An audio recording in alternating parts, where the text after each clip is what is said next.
FM நேயர்களுக்கு வணக்கம். நீங்கள் வெளியில் போகும்போது உங்களை அடையாளம் கண்டுகொள்வது, உங்கள் ரசிகர்கள் உங்களை பார்க்குறது ரேணிகுண்டாவுக்கு அப்புறம் எப்படி இருந்துச்சு? உங்களால் தொடர்ச்சியான பப்ளிக் அப்பியரன்ஸ் உங்களால் வெளியில் போக முடிஞ்சு? உண்மையிலே இந்த சினிமாவில் நடிக்கிற எல்லாருக்குமே வந்து டக்குன்ட்டு ரெக்கக்னேஷன் கிடைக்குமான்னு சொல்ல முடியாது. ரொம்ப கஷ்டம். ஆக்சுவலாக நிறைய படம் நடித்தவங்களை கூட சில சமயம் கண்டுக்க மாட்டாங்க. ஆனால் நான் ஒரே ஒரு படம் தான் நடித்தேன். ரொம்ப சாதாரணமான ஒரு கேரக்டர் தான்.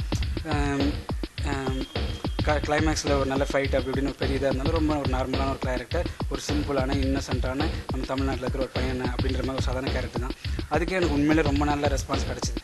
நான் எங்கள் கடையோ தெருவோ எங்கே போனாலும் நிறைய பேர் கண்டுபிடிச்சாங்க.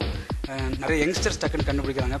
வயசானவங்க கூட பெருசாக கண்டுபிடிக்கலான்னு நான் சொல்லுவேன். ஆனால் யங்ஸ்டர்ஸை டக்குன்னு கண்டுபிடிச்சாங்க. அதுக்கு முக்கியமான ஒரு காரணம் வந்து பாட்டு தான். இந்த மழை பெய்யும் போதும் பாட்டு வந்து டிவியில் ரொம்ப நிறையா டெலிகாஸ்ட் பண்ணி என்னை ரொம்ப கண்டுபிடிச்சாங்க. படத்தை விட அந்த பாட்டு எனக்கு ஒரு பெரிய விஷயம் பண்ணியிருக்கு அப்படின்னு நான் சொல்லலாம். ரொம்ப சந்தோஷமாக இருக்குது. ஃபஸ்ட்டு படத்தில் இப்படி இருக்குது அப்படின்ட்டு.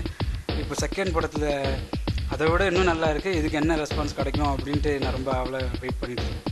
பொதுவாக இப்போது முதல் படம் முடித்தோடனே இடைவெளி விடாமல் அடுத்தடுத்த படத்தை பண்ணி நமக்கான இடத்த பிடிச்சிடணும் அப்படின்னு ஒரு பெரிய ரேஸ் தான் இங்கே நடந்துகிட்ருக்கு. ஆனால் ஜானிகிட்ட இருக்கிற நிதானம் ரொம்ப ஆச்சரியமாக இருக்குது. ஒரு கேப் எடுத்துக்கிட்டு அடுத்த படம் பண்ணணும் அப்படின்னு நினச்சதுக்கு என்ன காரணம்?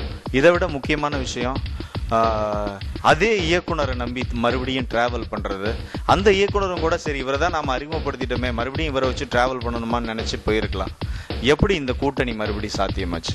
ரேணிகுண்டா படம் ரிலீஸ் ஆகிற தருவாயிலேயே நாங்கள்லாம் சேர்ந்து டிசைட் பண்ணிட்டோம், திருப்பி இதே டெக்னீஷியன் டீம் ஹீரோலாம் வச்சு ஒரு படம் பண்ணோம் அப்படின்ட்டு. ஃபஸ்ட்டு படம் ரொம்ப ஒரு ட்ரையான படமாக இருந்ததுனால செகண்ட் படம் ஒரு நல்ல லவ் ஸ்டோரி ரொமாட்டிக்காக அதை பண்ணோம் அப்படின்னு சொல்லி தான் டைரக்டர் ஒரு ஐடியாவோட வந்து கடன் அதுக்கான வேலைகள்லாம் பண்ணிட்டு இருந்தார்.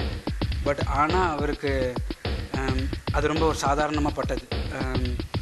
என்னை வந்து ஃபஸ்ட்டு படத்தில் ஒரு சாதாரண பையனாக தான் இருந்தோம். இவனுக்கு வந்து பெருசாக பண்ணலை, என்னோடய ஆக்டிங் ஸ்கில்ஸுக்கு எதாவது பண்ணணும், எனக்கு எதாவது பண்ணணும்னு அவர் உண்மையிலே வச்சுருந்தாரு. அதுக்கு அந்த கதை ரொம்ப சாதாரணமாக இருந்திருக்கு. கண்டிப்பாக அந்த படம் பண்ணி தான் ரொம்ப நல்லா வந்திருக்கும், ரொம்ப சிறப்பான ஒரு படமாக இருந்திருக்கும். ஆனால் எனக்கு ஏதாவது பண்ணணும், என்ன ஹைலைட் பண்ணி எதாவது பண்ணணும் அப்படிங்கிறதுக்காக அவர் செகண்ட் வேறு ஒரு கதை, ஒரு சைக்கோ த்ரில்லர் அப்படின்னு எடுத்தார். பொதுவாக சைக்கோ படம்லாம் வந்து எக்ஸ்பீரியன்ஸ் ஆர்டிஸ்ட் தான் பண்ணுவாங்க. நிறைய படம் பண்ணதுக்கப்புறம் எக்ஸ்பீரியன்ஸ் கேதர் பண்ணதுக்கப்புறமா ட்ரை பண்ணுவாங்க. ஆனால் எங்கள் டைரக்டர் என்னை நம்பி செகண்ட் படமே அந்த மாதிரி ஒரு கதை பண்ணி என்னை நம்பி அதுக்கு பொறுமையாக டக்குன்னு கதைலாம் பண்ணி முடிக்காமல் ஒரு பாயிண்ட் எடுத்து அதை கொஞ்சம் கொஞ்சமாக டெவலப் பண்ணி அது சிறப்பாக வர வரைக்கும் வெயிட் பண்ணி, அதனால தான் இவ்வளோ பெரிய கேப்பு. உண்மையிலே நினச்சிருந்தா அந்த படத்தோட பிஸ்னஸ் நடந்ததுக்கு டக்குன்னு ஒரு படத்தை எடுத்து பண்ணியிருந்தா நல்ல பிஸ்னஸ் பண்ணியிருக்கலாம், இது பண்ணியிருக்கலாம். பட் ஆனால் நல்ல படம் பண்ணணும், எனக்கு என்ன ஹைலைட் பண்ணுற மாதிரி என்னுடைய பர்ஃபார்மன்ஸை எனக்குன்னு இருக்கிற ப்ளஸ் பாயிண்ட்ஸுகளை வெளியில் கொண்டு வர மாதிரி ஒரு சப்ஜெக்ட் பண்ணணும்னு சொல்லி தான் பொறுமையாக வெயிட் பண்ணி கதை பண்ணி அப்புறம் அதுக்கு உண்டான மேக்கிங்கும் ரொம்ப பொறுமையாக பண்ணி கிட்டத்தட்ட 2 வருஷம் ஆயிருக்கும்னு நினைக்கிறேன். பட் இருந்தாலும் இப்போ அந்த படம் வரப்போது அதுக்கு ஒரு ட்ரைலர் ஒரு ரெஸ்பான்ஸ் வந்திருக்குன்னா அதுக்கு இந்த மெனக்கடைகள் தான் காரணம். பார்த்தோன்னா அதில் ஜானியோட லுக்ஸு, அந்த அமைதி, அந்த பார்வை, அவர் அந்த பொண்ணை பார்த்தோன்னே காட்டுற அந்த முகபாவங்கள், அதுவே ரொம்ப பேசப்பட்ட விஷயமா இருந்தது. நீங்கள் பேசின உரையாடல் அப்படிங்கிறத ஒரு பக்கத்தில் எழுதிடலாம். ஆனால் 18 வயசில் ஜானியோட கதாபாத்திரம் எப்படிப்பட்டது? இது அதிகமாக பேசக்கூடிய கதாபாத்திரமா? டோட்டலாக டிஃப்ரெண்ட், எதுவுமே ஒற்றுமை கிடையாது. அதில் நான் வந்து ரொம்ப ஒரு டஸ்டியான ஒரு லோக்கலான பையன், அதுக்கேற்ற மாதிரியான காஸ்டியூம் அந்த மாதிரி விஷயம்லாம் பண்ணியிருந்தாங்க. என் முடி கிட்ட ரொம்ப ட்ரையாக ரொம்ப டஸ்டியாக அந்த மாதிரியான ஒரு லுக். 18 வயசு படம் வந்து ஒரு சைக்கோ, ஒரு அப்பர் மிடில் கிளாஸில் இருக்கிற ஒரு பையன். அவனுக்கு ரொம்ப ஃபியர்டான ஒரு பர்சன். அதனால் அவன் காஸ்டியூம் ஃபுல்லாகவே ரொம்ப கவர்டாக இருக்கும். ஒரு ஜெர்க்கின் அதெல்லாம் போட்டு ரொம்ப க்ளோஸ்டாக, ஒரு கேப் எல்லாமே போட்டு ரொம்ப க்ளோஸ்டாக இருப்பான். அப்படி இருக்கும். அவன் பர்ஃபார்மன்ஸ்லேயே வந்து அவன் வந்து ஒரு ஃபியர்டு பர்சன் அப்படின்ற மாதிரி விஷயம்லாம் வச்சுருப்பாங்க. பொதுவாக சைக்கோ படம் எல்லாமே எடுத்துக்கிட்டிங்கன்னா அந்த படத்தில் அவனோட வயலன்ஸை வெளிக்கொண்டு காமிக்கிற விஷயம் தான் ஒரு யூனிக்கான ஒரு மேட்டராக இருக்கும். அதுதான் அந்த படத்தோட ஹைலைட்டான ஒரு விஷயமா இருக்கும். ஆனால் இந்த படத்தில் ஒரு பாயிண்ட், ஒரு சின்ன பாயிண்ட் இருக்குது. அதுதான் இந்த படத்தோட கலரே டோட்டலாக டிஃப்ரெண்ட்டாக காட்டுது.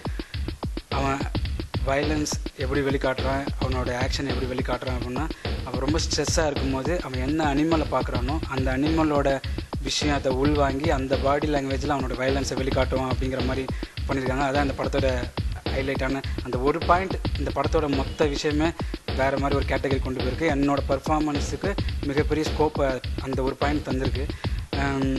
டோட்டலாக அந்த ஆக்ஷன் அந்த விறுவிறுப்பு எப்படி ரேணிகுண்டால இருக்கோ அதே மாதிரி இந்த படத்துலேயும் இருக்கும். பட் ஆனால் டோட்டலாக வேறு கதை காலம் எல்லாமே வேறு, ப்ரெசன்டேஷன் மேக்கிங் எல்லாத்துலேயுமே டிஃப்ரெண்ட்டு.